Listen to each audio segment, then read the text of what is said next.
Dans Emmanuel Macron. On a eu des échanges qui doivent rester privés par texto et moi je parlerai dans les prochaines heures à l'ensemble des candidates et candidats qui n'ont pas eu accès au second tour, y compris pour échanger, leur remercier les uns les autres des positions qu'ils ont prises.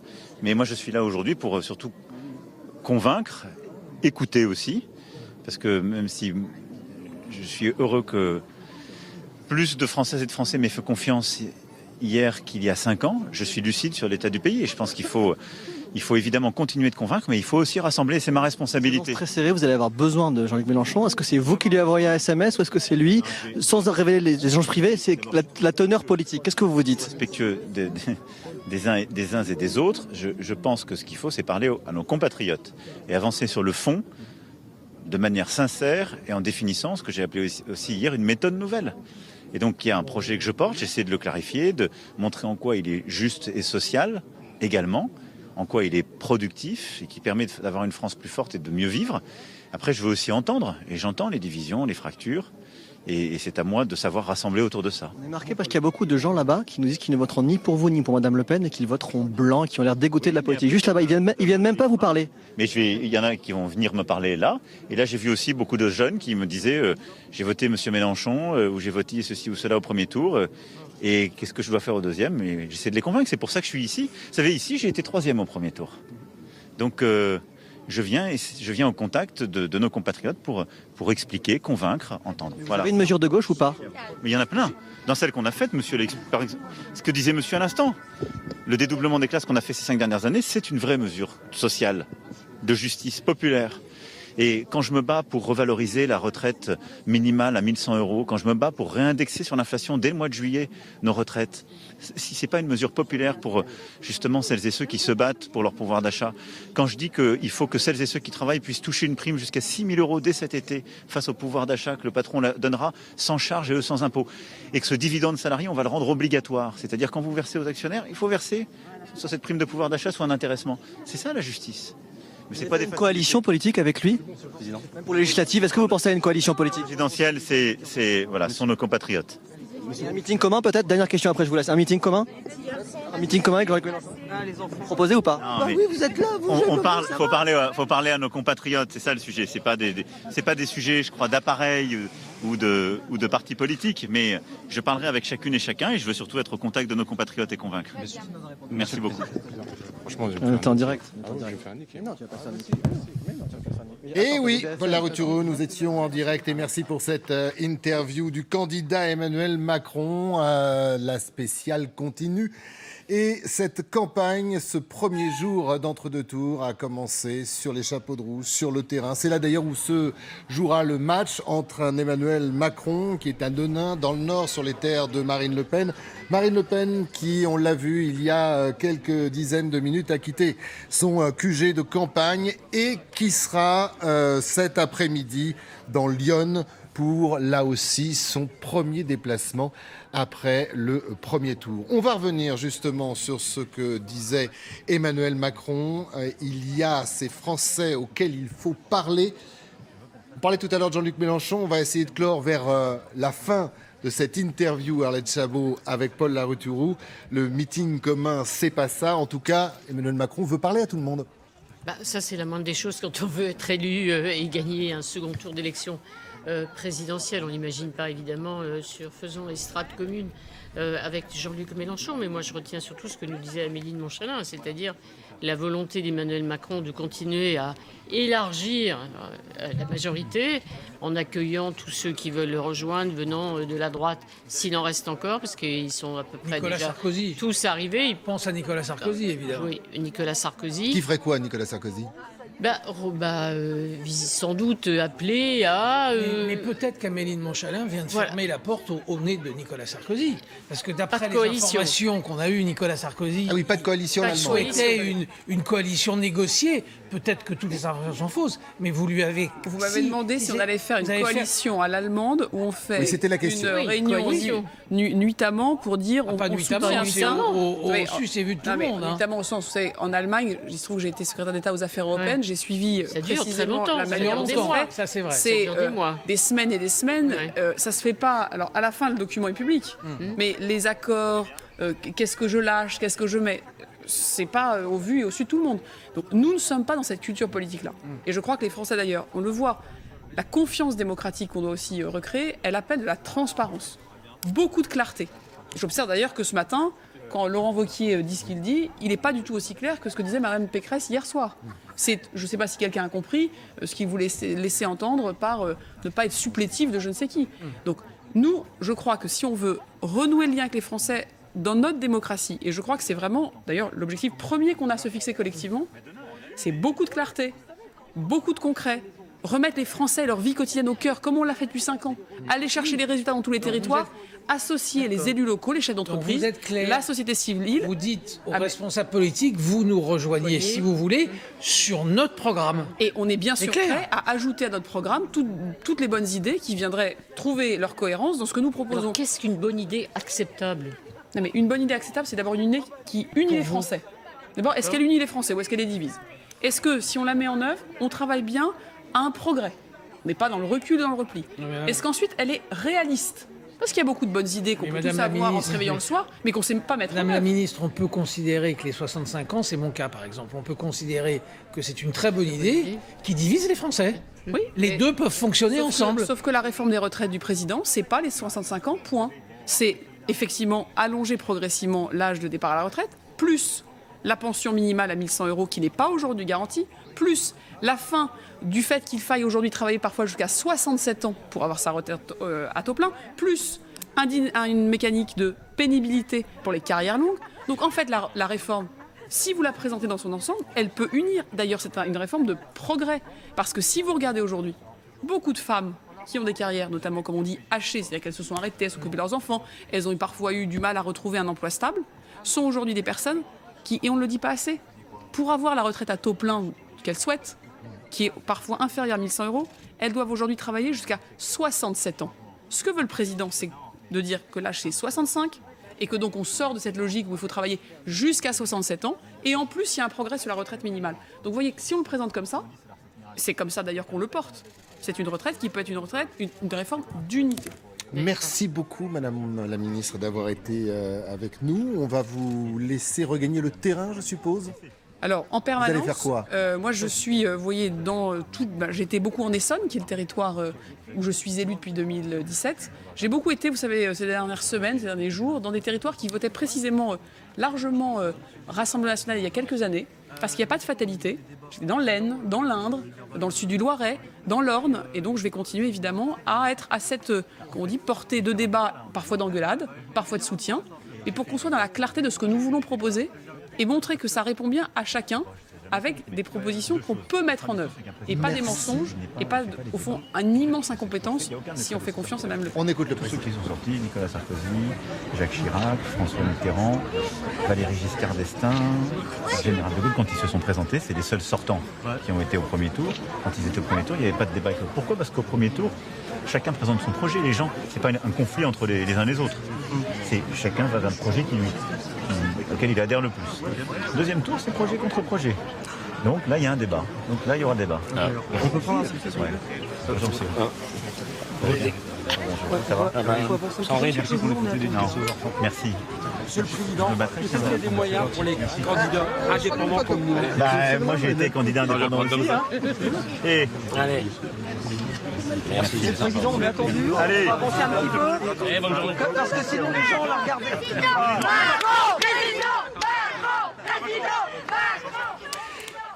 Lydia Guérousse nous a rejoint. Merci, bonjour. Merci d'être avec nous. Damien Fleureau, bien évidemment, est avec nous. Et puis, nous avons Paul Sébi. Merci, vous êtes chargé d'études à l'IFOP. Macron, président, on a eu du Macron d'émission. On a des images en direct depuis plus d'1 heure du président à Denain dans le Nord. Le président, largement, vous avez pu le suivre avec nous, interrogé sur les retraites.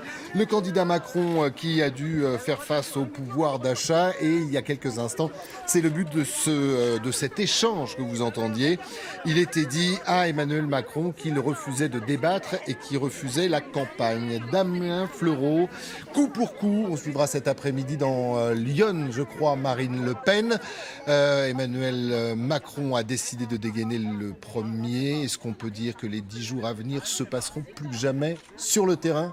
à côté, au milieu, proche des Français. Je pense qu'on peut dire un déplacement par jour, a priori, pour Emmanuel Macron, où on y sera presque au terme de cette campagne de second tour pour le président de la République qui va se démultiplier et qui va répondre à quasiment toutes les sollicitations qu'on pourrait lui faire. C'est un déplacement là dans le nord, donc vous l'avez dit, chargé symboliquement sur des terres plutôt populaire.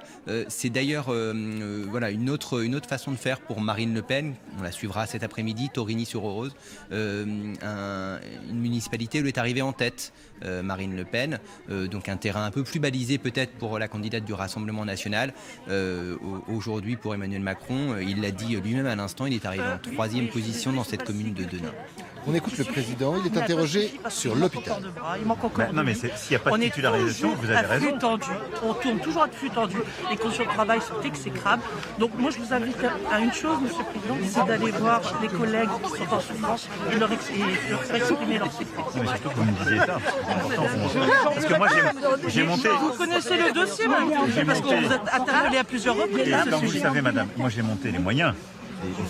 Ça s'est jamais fait dans notre histoire. Ah ben on en parle toujours, c'est un problème d'organisation. C'est vrai. On a monté 183 € par mois minimum, et pour certains jusqu'à 400 par mois. C'est pas que question d'argent, Monsieur le Président. C'est pour ça, c'est ce que vous pas dites. la question d'argent. Et donc il y a l'usure, l'épuisement, il y a la fuite du personnel qui commence à être abusé, désabusé de leur métier. Et donc il faut qu'on redonne du sens quand même au métier. Voilà. Et la première chose, donner du sens, c'est d'avoir des titularisations pour fidéliser ces gens, et non pas des contrats de 3 mois, de 6 mois. Vous en avez beaucoup dans le service ? Bien sûr, évidemment. Venez faire un tour. Depuis 3 ans, 0 titularisation. Depuis 3 ans, on a baissé de 20 à 30% nos titulaires. Venez faire un petit tour. Venez parler avec notre directrice. Franchement, j'aimerais bien. Parce que moi, vous avez répondu à l'époque, au début de mandat, que vous avez confié ça à vos services, certainement au ministère de la Santé. Et depuis... C'est ce qui a été le cas. Hein. C'est pour ça que votre collègue a été accompagné, enfin la famille a été accompagnée. Ouais, après, silence radio. Mais après, parce que je pense qu'ils sont occupés directement des collègues. Mais par contre, ce pourquoi on se bat et on investit, c'est pour qu'on ait des services qui tiennent, qui titularisent. Donc, ça vient de ça. Et défendre le statut. On continue. Merci beaucoup. On est fiers de vous. On est fiers. On est fiers. On est fiers de vous. Lydia Guirous, bienvenue chez les Français pour Emmanuel Macron. Là, Emmanuel Macron est en immersion et dans une terre qui lui est pas favorable. Denain, c'est une ville qui est très populaire, qui connaît beaucoup de difficultés. C'est socialement très difficile. D'ailleurs, c'est un député Rassemblement national, Sébastien Chenu, qui est élu. Et il fait un exercice qu'il aime beaucoup, Emmanuel Macron, c'est aller au contact direct. Il s'en sort souvent très bien dans Alors, il ne bouge pas beaucoup, ce plan de caméra avec les depuis Français. une heure. Si le président, le candidat, Emmanuel Macron a dû faire 10 ou 15 mètres, c'est un peu le bout du monde. Ah, sans doute, mais en tout cas, il est interpellé. Il est interpellé sur une question qui est celle à laquelle pensent beaucoup de Français après la crise de la Covid, la situation de l'hôpital public. Il y a eu beaucoup d'efforts qui ont été faits sur l'hôpital public, mais il y a toujours cette question qui revient avec comment on embauche davantage pour que l'hôpital soit moins tendu, comment faire face au cas où il y a une nouvelle crise qui revient. Et Emmanuel Macron, pour l'instant, on a l'impression que ce que j'en vois, c'est que ça se passe plutôt bien et que le contact n'est pas difficile avec ces Français, des Français qui n'ont pas majoritairement voté pour lui dans cette commune, loin de là. Il est arrivé en troisième position. Donc on voit qu'il n'y a pas peur de la Marine Le Pen et difficulté, Jean-Luc Mélenchon. Ouais, il n'a pas été dans une ville où il a été mis en tête ou dans une situation confortable, loin de là. Marine Le Pen, c'est cet après-midi et c'est dans Lyon. Est-ce que, et on revient avec vous, Damien Fleurot, sur cette préparation de ce type de déplacement, et il y a eu quelques échanges, parfois un peu vifs pour Emmanuel Macron. Les deux candidats ont décidé de se marquer, de se rendre coup pour coup, d'étudier le déplacement de l'un avant le déplacement de l'autre. Oui, c'est une autre campagne qui s'ouvre aujourd'hui, ne serait-ce que médiatiquement, les fenêtres d'exposition, et en particulier pour les chaînes d'information, sont beaucoup plus larges pour faire vivre ce type de déplacement. Là, aujourd'hui, tel que l'on voit le chef de l'État candidat, eh bien, c'est ce qu'on n'avait pas vu dans le cadre de la campagne officielle qui avait duré 15 jours pour des raisons d'égalité de temps de parole. Donc, on s'en était rendu compte dans l'équipe d'Emmanuel Macron. S'il fallait refaire les choses, peut-être qu'il démarrerait sa campagne un peu plus tôt pour éviter cette période et cette fenêtre stricte. Là, c'est autre chose. Ils peuvent effectivement, ces candidats, et Marine Le Pen et Emmanuel Macron, être sur le terrain aux côtés des Français au lendemain d'une élection. Il est impératif d'aller faire ces gestes, et être à l'écoute, des embrassades quelques selfies et des poignées de main, c'est fondamental. Pendant ce temps, les équipes de campagne réunissent les cadres, les états-majors, les militants au QG pour organiser, planifier les prochains jours, les meetings, et éventuellement réfléchir, on en parlait tout à l'heure, vous en parliez tout à l'heure. Oui, ça réfléchit beaucoup. Aux projets, aux éléments d'ouverture, comment est-ce que l'on peut tenter de séduire des électeurs de Jean-Luc Mélenchon, alors peut-être pas en revenant sur la réforme des retraites, mais peut-être que sur l'écologie, peut-être que sur ce type de sujet, il peut y avoir des bougies de la part d'Emmanuel Macron. Mais voilà, c'est son équipe au QG rue du Rocher qui va se charger de ça. Lui, il va faire des embrassades, des poignées de main, et il va se montrer à l'écoute des Français. Je vous laisse, Maurice Lafrant, la parole dans quelques secondes. Je voudrais, avec Paul Sébi, revenir sur les thèmes de la campagne. On les a entendus depuis 1 heure. Le pouvoir d'achat. Il y avait également les retraites, le pouvoir d'achat, il y avait également les retraites, le pouvoir d'achat, il y avait également les retraites. C'est-à-dire que les Français, la campagne commence aujourd'hui, les Français, il n'y a que ça, et ce n'est pas un jugement, peut-être à juste titre, qui aujourd'hui les préoccupe.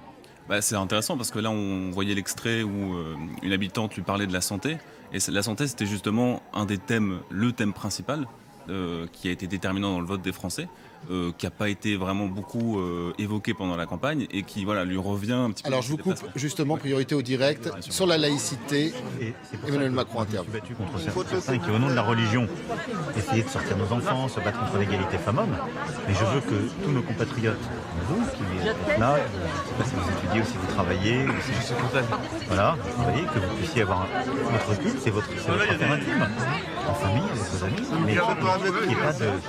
Ça ne regarde pas si je puis dire la République, c'est cette liberté de pouvoir. Et donc d'abord, mettre un rempart sur tous ces débats, et ne pas bouger les choses sur la voie d'une lecture. Ensuite, il faut réconcilier, mais il faut faire mieux connaître. La chose que j'ai voulu lancer, c'est qu'on mette des études, des technologies qui permettent de mieux faire connaître toutes les religions dans notre pays pour que ça soit pacifié. Et puis après, c'est la lutte contre les discriminations. On a une plateforme qu'on a mise en place, signaler sur le logement ou l'emploi quand il y a des discriminations. Donc on va continuer. Je lâcherai rien. Une photo avec, on sera avec vous, monsieur le président. Allez, Macron président. Allez, dites Macron président. On va continuer, on ne lâche rien. Ça pourrait être un slogan de campagne. C'est notre camarade. Ça complète ce que disait Damien tout à l'heure. Bien entendu qu'il va y avoir pendant... au moins jusqu'au débat, il va y avoir des déambulations, des conversations avec le débat sous votre des contrôle, interviews télé, des interviews radio, presse, etc. C'est une mise en jambe. Pour Marine Le Pen et pour Emmanuel Macron, c'est une mise en jambe. Ils savent que le rendez-vous, c'est le débat.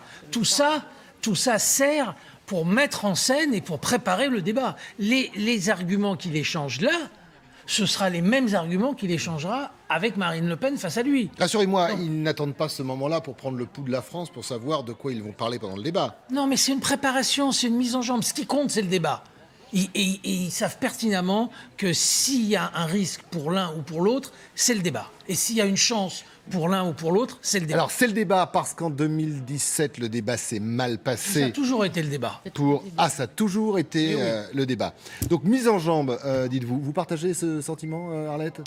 C'est-à-dire que le débat, généralement, il figeait des positions acquises pendant les campagnes, c'est-à-dire avantage Revenons en 2007, par exemple, avantage Nicolas Sarkozy sur Ségolène Royal, qui s'est concrétisé, qui a été visualisé, compris dans un face-à-face. C'était vrai aussi, Nicolas Sarkozy, François Hollande, on s'en souvient. Bon, cette fois, c'est très important parce que, au fond, le match retour des débats, on ne les a pas vus depuis François Mitterrand, Valéry Giscard d'Estaing, où là, il y avait eu 2 débats avec un match aller, un match retour, 74-80. C'était la seule fois dans la Ve République qu'on a eu 2 fois le même menu, si j'ose dire, c'est-à-dire 2 candidats et donc 2 face-à-face. Là, c'est fondamental, évidemment, pour Marine Le Pen, parce que elle avait totalement dévissé, totalement échoué il y a 5 ans. Et cette fois, si elle peut espérer gagner du terrain, ou en tout cas ne pas perdre absolument, c'est en étant à la hauteur du débat. Le président, il est question de retraite, c'est étonnant. Mais en fait, c'est une cible, parce qu'on va le faire. Il faut dire que c'est une cible. On va le faire, mais c'est exactement ce qui va se passer. Parce que ça va se faire de 4 mois. Bah non, mais c'est pour ça que je vous le dis là.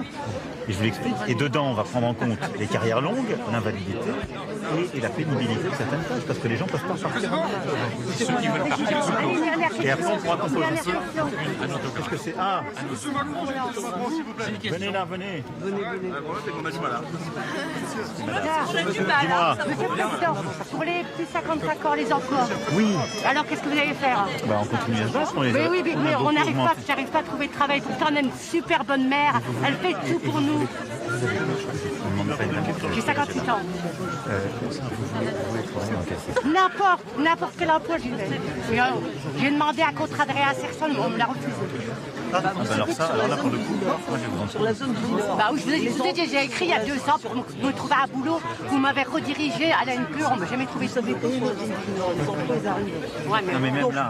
Oui, mais je veux plus que l'ANPE m'embête. Voilà. On a embêté même contre moi. C'est vrai, ils sont pas bons là. Bah, je les critique pas, il faut leur boulot. Si, vous les critiquez. Et alors vous allez me trouver quoi? Un collaborateur. Un collaborateur. Monsieur Macron, pour la retraite à 65 ans, comment faire la retraite à 65 ans? Même faire un contrat de réinsertion en mairie. On commence à travailler de plus en plus tard. C'est ça le problème. Comment c'est possible? Bah oui, mais non, la retraite. J'ai 32 ans, j'ai travaillé officiellement que 5 ans. Non mais aujourd'hui, avec le système actuel, tel que vous décrivez votre situation, vous devez travailler jusqu'à 67 ans pour avoir une retraite à taux plein. Je cherche du travail, Juno. Vous êtes prêt à le faire dans quel secteur? Je travaille à la base, j'ai un diplôme dans la petite enfance. Oui. C'est un secteur qui est plein, qui est bouché. Mais on nous dit, quand on est petit, on nous dit, il faut travailler, il faut avoir un diplôme. Et une fois qu'on a un diplôme, qu'on cherche dans une branche, on ne trouve pas, et on nous dit, il faut faire autre chose. Quel est l'intérêt d'avoir un diplôme si on nous dit après qu'il faut faire autre chose? Alors, là où vous avez raison, c'est qu'on a un système aujourd'hui qui n'oriente pas assez les jeunes vers les filières où il y a des perspectives. Ça, c'est vrai, c'est quelque chose que je veux changer. Maintenant, dans votre secteur, tel que vous me le décrivez, il y a des perspectives. C'est pas vrai que c'est bourré. Donc moi, je suis prêt à ce qu'on prenne vos coordonnées. Partout où j'ai postulé, Et ben moi, je vais vous dire, dans votre secteur, et si c'est éducateur ou accompagnant pour la petite enfance, il y a des juges, c'est appelé petite enfance simple. Et ben, vous allez venir, vos coordonnées. Il est où Pierre? Envoyez Pierre. Donc là, il y a les perspectives. Mais après, ce que je veux dire par là, c'est que aujourd'hui, le système, dans les situations que vous décrivez, c'est pour des gens comme vous qu'il est injuste. Parce que quelqu'un comme vous, s'il veut avoir sa carrière à taux plein compte tenu de votre début de carrière, vous n'avez aucune chance de partir à 60 ans. C'est bien ça. Mais oubliez la réforme. Donc dans un sens, je me dis, bien sûr, si je suis au RSA, mais dans un sens, je me dis, la retraite, je ne la verrai pas. Ou j'aurai une retraite qui sera du même montant. Mais en fait, aujourd'hui... Pourquoi j'irais me casser le... Mais parce que... Alors d'abord, vous avez tort, parce que vous n'aurez pas la retraite contributive, moi, que je veux mettre à 1100 € pour quelqu'un qui a une carrière complète. Oui. Vous aurez que ce qu'on appelle le minimum vieillesse qui est plus bas. Donc votre intérêt, c'est d'aller travailler en plus. Oui, mais je demande plus. Mais alors on va vous aider. Mais parce travailler dans mon domaine, dans le domaine pour lequel j'ai fait... on va regarder s'il y en a. Parce que je ne sais pas si vous êtes mobile, si vous pouvez bouger beaucoup ou pas. Pas non plus faire des milliers de kilomètres, mais oui, j'ai le permis, je peux me déplacer. Bon, donc on va regarder avec vous dans le bassin là. pas loin, et après, derrière, Bah, je l'ai fait. s'il n'y en a pas, vous proposez d'aller sur un autre secteur. Il faut aussi bouger, il ne faut pas que vous laisse dans cette situation. Mais quel est l'intérêt de secteur comme je dis, on nous dit de... Je suis d'accord avec vous, ça, Et après, il faut faire autre chose. vous avez raison. Ça, je n'y peux rien parce que c'est pas moi qui vous ai orienté Ah, bien sûr. à cet âge-là vers un secteur où il n'y avait peut-être pas autant de perspectives. Ah, bah, je me suis orienté moi-même parce que Ce qui est vrai, pour moi c'est un des axes très importants de jouer sur l'éducation, c'est mieux orienter les jeunes et surtout nos filières pour aller là où il y a des perspectives. Bien sûr. Et ça c'est pas votre faute. L'alternance, avoir de l'expérience, ça vous... Alternance et apprentissage, ce sont des secteurs formidables. On les a plus que doublés durant ces 5 dernières années. Ouais, mais il faut que ça soit porteur. Le monsieur, Est-ce que je peux prendre un... Oui, allez-y. Étant étudiant, à l'OM, Oui. ça fait des mois que je cherche. Emmanuel Macron, candidat, Emmanuel Macron DRH, Emmanuel Macron formateur, Emmanuel Macron, Damien Fleureau, en campagne. Oui, mais ça c'est vraiment le lot de tout candidat et on médiatise aujourd'hui cette sortie du président candidat, c'est bien classique, mais c'est vrai qu'il est en responsabilité, donc il doit répondre de son bilan, il est interpellé par des Français qui lui demandent des comptes, des coups de main, des coups de pouce. Alors sur 2 thèmes quand même, on l'a dit tout à l'heure, retraite, pouvoir d'achat, emploi, on est loin de ce que nous disait la ministre tout à l'heure.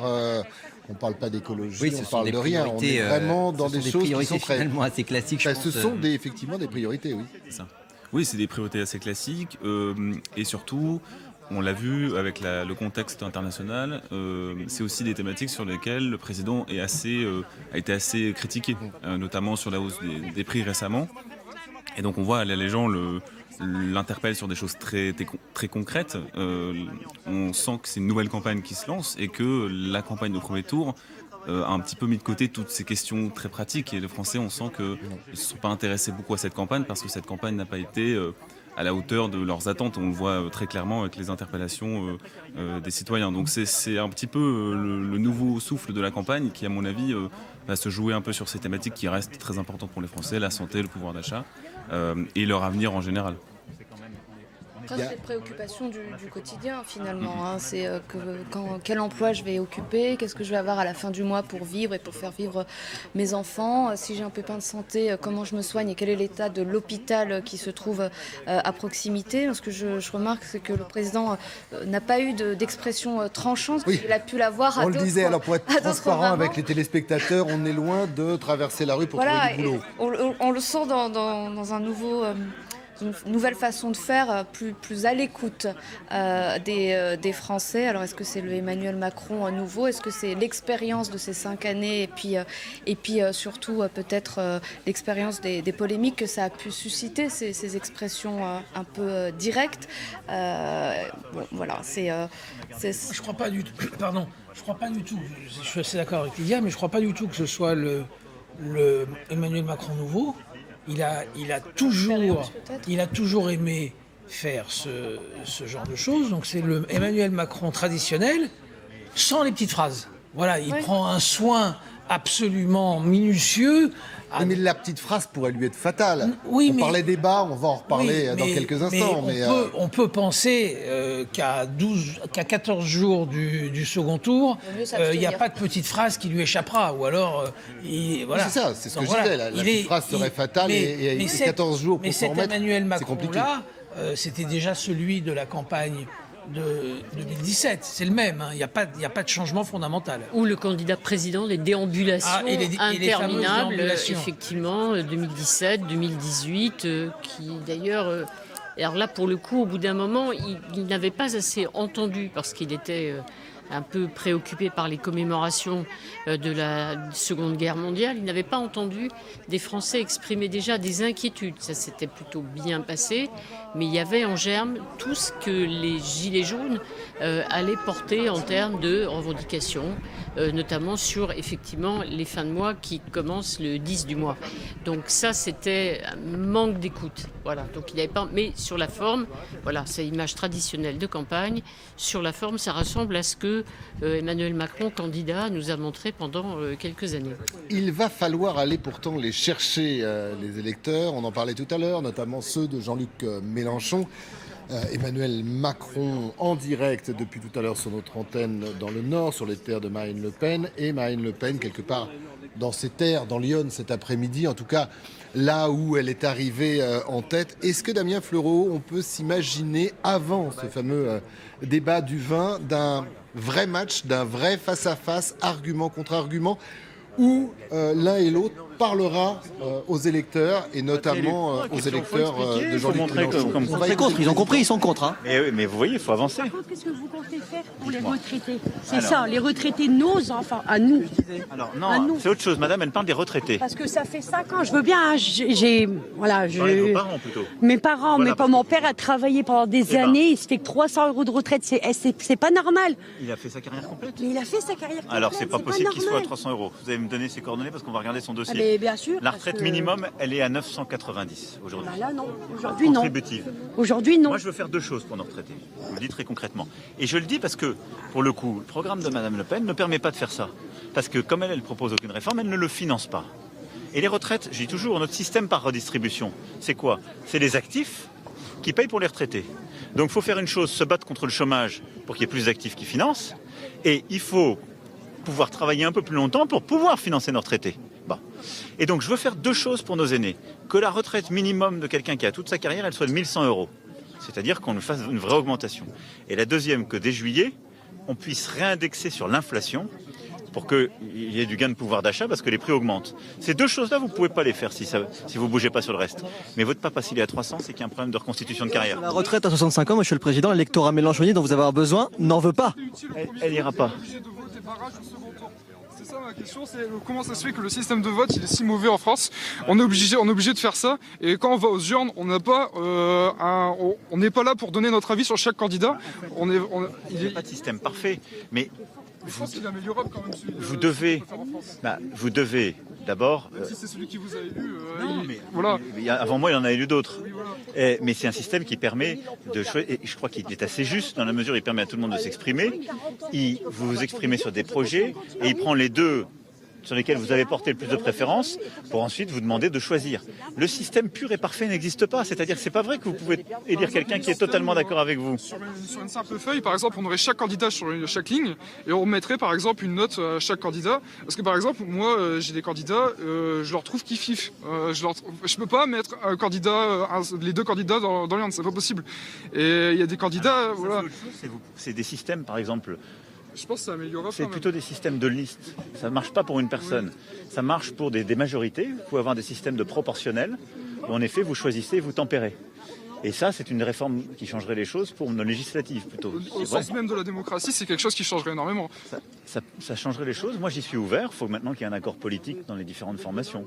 Ma responsabilité, moi, maintenant, c'est de rassembler, d'élargir. Voilà. Et donc d'entendre aussi des gens qui ne sont pas forcément d'accord initialement avec mon projet. Si vous proposez un changement de système de vote, moi, je suis prêt à voter pour vous. Mais après, voilà, c'est quelque chose. Faut m'assurer qu'on puisse améliorer la démocratie. Voilà. J'y suis favorable et ça fait partie des choses que je veux lancer très vite. Une commission de rénovation de notre démocratie qui permette de mettre tout le monde d'accord. Alors il y a des avis très différents. Il y en a qui veulent pas du tout changer le système. Il y en a qui veulent plus du tout de système présidentiel. Moi, je suis plutôt pour le système présidentiel parce que je pense qu'il permet de décider. Mais après, ce que vous décrivez pour les législatives peut être un bon système. Moi, j'y suis ouvert. Je voulais le faire. Pour être honnête, la dernière fois. Vous n'êtes pas ouvert pour les présidentielles? On fait la majorité.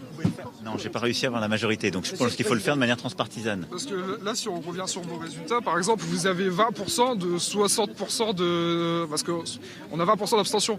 Donc ça veut dire qu'il y a 70%... 25% d'abstention et je dois avoir 27 ou 75% des gens qui ont voté et vous avez 20% de ces gens-là. Donc au un final, peu plus. C'est pas tant que ça sur la population française générale. Non, mais c'est un choix positif. C'est aussi ça une démocratie. Oui. C'est-à-dire, ceux qui ne sont pas allés voter, j'ai envie de dire, ils ont laissé les autres décider pour eux. Et après, les autres ont porté leur choix sur différents projets. Et c'est ce classement qui... À un moment, il faut une règle de départage. C'est comme dans le sport ou ailleurs. Il y a un moment, c'est au point ou par KO, puisque monsieur fait de la boxe. Le match est serré, là, hein, très serré. Bien sûr. Et donc, il faut convaincre, rassembler et continuer à innover. Mais moi, je suis ouvert à ce que vous dites sur les législatives. Je l'ai déjà dit. Monsieur le Président. Venez par là pour les photos. Venez par là, on y va. Emmanuel Macron qui est revenu sur promesse de campagne. Alexandra Masson, bonjour. Merci d'être avec nous, porte-parole de Marine Le Pen, conseiller régional RN, région PACA. La proportionnelle s'invite au menu de cette déambulation d'Emmanuel Macron. Là aussi, il s'agit de promesses. On reparlera retraite. Tout à l'heure, je vous posais la question, Damien Fleureau. C'est coup pour coup sur le terrain. Là où on n'a pas répondu, on doit le faire. Oui, très clairement. Et c'est vrai que tout l'objet de ce déplacement, c'est d'être au contact et c'est de répondre à toutes les interpellations qui pourront nourrir éventuellement effectivement un échange, un débat face à Marine Le Pen un peu plus tard. Alors là, le président de la République a été interpellé sur un sujet institutionnel qui n'a pas vraiment passé le mur du son dans le cadre de la campagne présidentielle. C'est vrai qu'à titre personnel, le président de la République s'est dit, et candidat s'est dit favorable à faire évoluer certains points, peut-être de la proportionnelle dans le cadre des élections Amélie législatives. Mouschalin nous l'a promis tout à l'heure sur le plateau. C'était déjà une promesse. C'était déjà une promesse de 2017. Il contournera le Sénat, créera une commission et mais tout est temps d'y ce qu'on arriver. remarque, et c'est pas uniquement vrai pour le quinquennat précédent, le quinquennat qui se termine, mais les sujets institutionnels sont rarement la priorité. On peut les avancer dans le cadre d'une campagne, et puis en fait, ils sont souvent très vite balayés par d'autres priorités, l'emploi, le pouvoir d'achat, le sujet de la réforme des retraites, et le sujet institutionnel est relégué au second plan souvent. Alexandra Masson, cet après-midi, votre candidate sera dans Lyon. Elle répondra, elle aussi, aux Français. Votre réaction, tout simplement, à ce que vous voyez, cette première journée de campagne d'Emmanuel Macron sur les terres de Marine Le Pen? Alors, je voudrais réagir juste une seconde à ce que on vient d'aborder comme sujet sur la proportionnelle, excusez-moi, parce que c'est quand même très intéressant, parce que nous, on a souvent des électeurs extrêmement frustrés du fait qu'il n'y a pas de proportionnelle à l'issue des grands scrutins, puisque derrière, effectivement, Il n'y a pas de représentation. on continue à augmenter en voix, puisque Marine Le Pen fait plus de voix qu'en 2017, et vous le savez, ce n'est un secret pour personne, elle a redémarré à zéro. Hein, c'est quelqu'un qui, en sortant de 2017, était quand même assez essoré d'une présidentielle compliquée, qui s'est complètement réinventée, reconstruite, qui a beaucoup travaillé. Et c'est vrai qu'aujourd'hui, elle fait un score meilleur qu'en 2017, alors qu'il y a eu quand même cette candidature d'Éric Zemmour, qui quand même clairement, et dans mon département, on en reparlera si vous le souhaitez tout à l'heure, a eu un gros impact. Moins à l'échelle nationale, mais dans des départements du Sud comme le mien et particulièrement dans les Alpes-Maritimes. Et c'est vrai que de se dire qu'à nouveau, on va encore rentrer, alors que François Bayrou avait beaucoup milité pour qu'il y ait une proportionnelle et qu'on va encore à nouveau avoir ce sentiment peut-être de frustration à l'issue des présidentielles et autres scrutins à venir s'il n'y a toujours pas de proportionnelle. C'est un problème et je vois qu'Emmanuel Macron, c'est la 3e fois au moins ce matin qu'on lui pose la question. Et c'est une promesse de campagne qu'il n'a pas suivi. Retraite, pouvoir d'achat, à notre micro. L'intelligence de tout le monde. Et je dis, le cœur n'est pas là quand on dit des mensonges aux gens. Et donc je veux quelque chose de juste, mais quelque chose qui tient pour nous tous. Donc j'ai dit, ça va être à quel rythme? Ensuite, on va prendre en compte les carrières longues. Des gens qui ont commencé à travailler tôt, il faut qu'ils puissent partir plus tôt. On en a eu là, des anciens qui disent, moi j'y arriverai pas. Ils ont commencé à travailler parfois à 17-18 ans. Ils continueront à partir plus tôt. Les invalides continueront à partir à 55 ans. Et puis, ceux qui ont des métiers pénibles, on doit leur donner des avantages, ils doivent partir plus tôt. Et donc vous voyez qu'il y a des... C'est ça ce que je veux faire, rassembler autour d'une discussion. Et donc l'électorat de Jean-Luc Mélenchon va vous pensez que l'électorat de Jean-Luc Mélenchon là-dessus va être d'accord avec ça? Et que le progrès social, on l'a toujours fait, c'est produire pour répartir. Et donc il faut qu'on discute de ces termes. Moi je ne suis pas dogmatique, mais je pars du réel pour aller à l'idéal, comme disait Jean Jaurès. Et si on ne part pas du réel pour aller à l'idéal, on n'atteint jamais l'idéal. S'il vous plaît. Oui, bien sûr. Vous vous appelez Yvonne? Emmanuel Macron qui part du réel pour aller à l'idéal. Tiens, pendant que je vous ai... Reculez. Marine Le Pen, la retraite, nous sommes à combien? 60 Alors 60 ans pour les gens qui auront commencé à travailler à 17 ans, donc dans le créneau 17-20 ans. Jean-Luc Mélenchon, on est à 60 ans, c'est ça aussi. Donc, si on écoute bien Emmanuel Macron à l'instant, ce sont des gens, pas qui disent n'importe quoi, mais qui ne tiennent pas ou qui ne vont pas tenir leurs promesses. On est là-dessus ? Effectivement, ce sera un des débats majeurs du débat. Il n'y a aucun...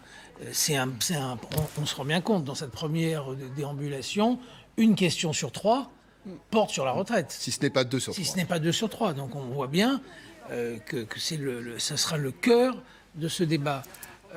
La question de la proportionnelle, elle va bien au-delà de la question institutionnelle. La question de la proportionnelle, c'est la réalité de la démocratie en France. Et il est absolument invraisemblable qu'il ne se soit rien passé. C'est un des points noirs du quinquennat d'Emmanuel Macron. Et il est absolument indispensable que dès la rentrée, il se passe quelque chose sur ce terrain. Les Français sont convaincus, et ils ont raison, que la démocratie leur est volée. On peut être absolument contre le Rassemblement national, ce qui est mon cas par exemple, et c'est absolument invraisemblable qu'un parti qui sort second de l'élection présidentielle ait quelques députés. Ça pose vraiment la question de la démocratie. Lors de la campagne, l'ensemble des invités politiques que l'on recevait sur ce plateau étaient interrogés, interpellés à longueur de meeting, justement sur ce point où les gens disaient à quoi ça sert que j'aille voter de toute façon, puisque je ne serai pas représenté. C'est l'interpellation qu'a eue Emmanuel Macron tout à l'heure avec une personne dans la foule. Oui, alors moi je suis un peu sceptique aussi sur cet argument parce que on le voit, cette élection présidentielle, au premier tour on a quand même 12 candidats, on couvre un large spectre du champ politique et pour autant il y a un niveau d'abstention qui est pas le record des élections de la 5e République mais qui est un niveau très élevé. Est-ce que pour autant, si il y avait un système proportionnel, une élection à la proportionnelle aux législatives, on aurait un taux d'abstention en nette diminution à l'élection présidentielle par exemple? Je pense que ça va au-delà. Je pense que ça va au-delà. Donc on en reparle dans un instant. On va écouter le président, enfin Emmanuel Macron, non pas le président, mais le candidat. Et puis on suivra les traces de Marine Le Pen cet après-midi dans Lyon. Soit d'intéressement participation, soit la prime pouvoir d'achat. Et cette prime pouvoir d'achat, elle va jusqu'à 6 000 € sans charge pour l'employeur et sans impôt pour le salarié. Et ça, c'est du vrai pouvoir d'achat qui est lié au travail. Ça, c'est du social. Voilà, donc mon souhait, c'était clairement de vous interpeller concernant le pouvoir d'achat. C'est légitime, et moi j'entends. Et vous savez, les salaires. J'ai entendu le message, il est clair aussi. Je vois le pays fracturé. Carrément. Mais bien sûr, donc moi c'est ma responsabilité. Je pense que vous n'êtes pas venu à Denain pour rien. Vous savez très bien qu'on est dans une ville sinistrée. Mais donc vous savez, c'est important que... Je suis venu parler aux uns aux autres. Je sais que vous avez aussi une mère courageuse et que j'aime beaucoup depuis des années, madame. Et je me suis battu pour Denain aux côtés de vos élus. D'accord. L'embranchement, le SAP. Oui, je sais, l'embranchement de Denain. Donc ces mesures sociales ne sont pas comprises. Parce qu'elles ont mal comprises. Parce qu'elles ont été très peu entendues. Parce que, en raison des circonstances, j'ai fait campagne très tard. Non, mais très tard, j'étais obligé, mais c'est le fait d'un président. Au-delà de la campagne, les mesures que vous avez prises pendant votre quinquennat ne sont pas comprises, ne sont pas connues même parfois. Et vous savez, c'est ingratitude de faire. Non, mais qu'est-ce que vous voulez que je vous dise? Il faut les rappeler, les défendre. Mais après, là aussi, cet entre-deux-tours, pour moi, est l'occasion de mener cette bataille. Et de dire aussi que j'ai entendu le message, la conviction que beaucoup de nos compatriotes ont exprimé au premier tour. C'est ma responsabilité. Comment est-ce que vous comptez vous réinventer sur ce sujet de pouvoir d'achat? J'ai dit hier de continuer avant ce qu'on vient de se dire avec monsieur, qui est aussi un changement, de dire chacun doit prendre sa responsabilité. Notre pays est fracturé. Moi, ça ne veut pas dire que je dois tout mettre par-dessus tête, mais je crois à la cohérence du projet que je porte. On doit produire et créer de la richesse pour pouvoir la redistribuer et gagner la bataille environnementale. Et on doit continuer le travail sur l'insécurité, parce que ça aussi, ça touche toutes les classes populaires. Mais si on veut mener ça, on doit continuer ce qu'on a lancé, ce qui est dans mon projet, de produire, travailler plus, d'aller vers le plein emploi. Mais on doit rendre plus clair le fait qu'on redistribue derrière. Voilà. Ça veut dire 2 semaines pour muscler votre jambe gauche, monsieur le président? Restez comme ça, monsieur le président. Merci, madame. Oui. La question de Paul Larouturou est excellente. Je la posais d'ailleurs sur ce plateau. Vous avez entendu, vous avez, alors non pas quelques semaines, mais quelques jours pour muscler sa jambe gauche. Question à Emmanuel Macron. C'est possible ou pas? Je pense qu'il est d'une certaine manière déjà en train de le faire avec ce déplacement sur une terre avec une maire qui est de gauche et des thématiques qui sont très sociales finalement, qui touchent au pouvoir d'achat, la retraite, c'est aussi comment on vit après une vie de travail. Donc c'est des messages qu'il va tenter d'envoyer à cet électorat de gauche. Mais il a d'ailleurs cité Jaurès aussi à un moment lors d'une de ses déclarations. Je pense que l'enjeu de ce grand rassemblement et cette grande unité nationale qu'il veut construire pour faire barrage à l'extrémisme et au rassemblement national, ça va pas être de tout céder à la France insoumise et de donner des gages à la France insoumise. Il y a aussi un devoir pour les électeurs de la France insoumise, c'est de savoir où ils habitent. Est-ce qu'ils sont dans le champ plus républicain ou est-ce qu'ils sont prêts à aider d'une certaine manière par leur abstention ou leur vote pour l'autre candidate qui est Marine Le Pen à l'accession. Est-ce qu'il y a une question, mais je pose la question à tout le monde sur ce plateau, est-ce qu'il y a une question d'image également? À l'instant, on ne l'a pas entendu, mais il y a un Français qui est face à lui et qui lui dit « Vous ne savez pas ce que c'est qu'un ouvrier ». Oui, mais la critique, elle peut être portée à tous les candidats, tous les responsables politiques. Bon, c'est une démagogie totale. Est-ce que Valéry Giscard d'Estaing ou Georges Pompidou savaient ce que c'était qu'un ouvrier? Donc, c'est une vieille rengaine qu'on entend. Oui, mais il y a une question d'image également. Maurice, c'est pas à vous que je vais... Absolument. Mais bon, très bien. Rappelons, il est sur des terres du Nord, le jeune Emmanuel Macron à 16-18 ans, son rêve, il le dit dans des conversations privées, son rêve à l'époque était d'être député socialiste du Nord. Donc c'est assez cocasse qu'il se retrouve aujourd'hui sur ces terres-là. De toute façon... Je vous coupe, Maurice, échange avec un électeur du Rassemblement national. Mais ce que je veux vous dire... Il y a là Carrefour, allez voir les Donésiens. Et je vais y aller. Je vais y aller. On y va tout de suite. Mais moi, je vous dis les yeux dans les yeux. Je ne fais pas des fausses promesses aux Françaises et aux Français. Quand je suis venu en 2016 comme ministre à Denain, j'ai promis l'embranchement, et ben je l'ai fait. Quand le ministre a promis des services, il l'a fait. Il l'a fait, c'est en train d'arriver. Et quand j'ai promis que j'allais réindustrialiser, là, on a mis 9 millions d'euros pour que le SAFRE arrive. Et il arrive. Ce ne sont pas des mots en l'air, ce n'est pas de la haine qui divise. Ce sont des solutions pour les gens. Non, mais les projets de M. Chenu, ce n'est pas des projets d'amitié. Demandez à tous vos compatriotes qui sont là, vous allez où Allez voir les Donésiens. Vous savez, les Donésiens, il faut M. Chenu. Vous n'aurez pas cette merde-là. Marine Le Pen aurait passé 44% et vous 14 ici, M. le Président. C'est pour ça que je suis là, pour venir convaincre. Les Donésiens ont parlé hier. C'est pour ça. Les Donésiens sont exprimés dans les urnes. Vous êtes à 14% et Marine Le Pen à 44%. Mais je sais bien. Et je le prends comme un vrai sujet. C'est pour ça que vous me voyez là. Et pour dire pour dire tous les engagements que j'ai pris et expliquer les réformes. Mais je suis là aussi pour vous dire les yeux dans les yeux que vous êtes en train de proférer des mensonges. Parce que me dire que je n'ai rien fait pour Denain, c'est faux. Les Donésiens ont aussi... Bonjour Monsieur le Président. Pour les petites retraites, Monsieur le Président, je vais vous le dire. Pour les petites retraites. Je n'ai pas répondu à Madame parce qu'elle avait une autre question et vous aussi. Parce que dans le projet de Mme Le Pen, justement, que défend votre voisin, elle dit on ne change rien. Il y a 5 ans, elle disait on va la remettre à 60 ans. Bon. Moi, je pense que le trésor qu'on a, c'est notre système par répartition. C'est quoi? C'est les actifs. Les gens qui sont en âge de travailler, qui payent la retraite des retraités. C'est pas nous qui cotisons pour notre retraite. On vit de plus en plus vieux. Aujourd'hui, notre système, il est plus financé. Aujourd'hui, il est en déficit. Ouais. Non, moi, j'ai travaillé 40 ans et j'ai 1100 € et pas d'aide nulle part. J'y viens. Bah non, Madame la maire, elle nous a donné 50 €. Et donc, la seule solution, là pour le coup, le programme ne vous propose rien pour améliorer les fiches de retraite. Vous l'aurez noté. Ils disent juste aux autres, dormez braves gens, on va continuer à faire comme avant. Ce qui ne tient pas la route. Donc, qu'est-ce que je veux faire? Pour les retraités. Passer la retraite minimum à 1 100 €. La retraite minimum à 1 100 € pour ceux qui ont la carrière complète. Elle est à 990 aujourd'hui. Ça, c'est un projet de justice. Oui, mais nous, on l'a déjà. La deuxième, pour les gens comme vous, c'est de la réindexer de cet été. Parce que là, votre problème... 0,... Non, là l'inflation, elle est à 4%. Et donc là, dès cet été, on puisse rattraper. Pourquoi? Parce qu'on s'est pris ces derniers mois beaucoup d'inflation. Or, si on attend le cycle normal, c'est en janvier prochain. Donc c'est trop long. Donc, il faut pouvoir le réindexer dès cet été. Deuxième chose. J'espère que ça sera... Non, la CSG, elle reste un CSG minimal pour les retraites qui ont moins de 2 000 €. Donc il n'y a pas de sujet. Et pourquoi on n'a pas d'aide, on n'a pas d'APL? Parce qu'on a 1 100 €. Après, le système, voilà. La chose très sociale qui est dans le projet que je porte, c'est ce qu'on appelle la solidarité à la source. C'est de dire que les gens... Non, parce qu'aujourd'hui, le système est hyper compliqué. Comme on a fait le prélèvement à la source pour les impôts, vous avez toute la paperasse, mais le système maintenant est complètement automatisé, c'est que les gens, pour leurs aides, auront un système totalement automatisé, qui va simplifier les choses. Ça, c'est pour les retraités.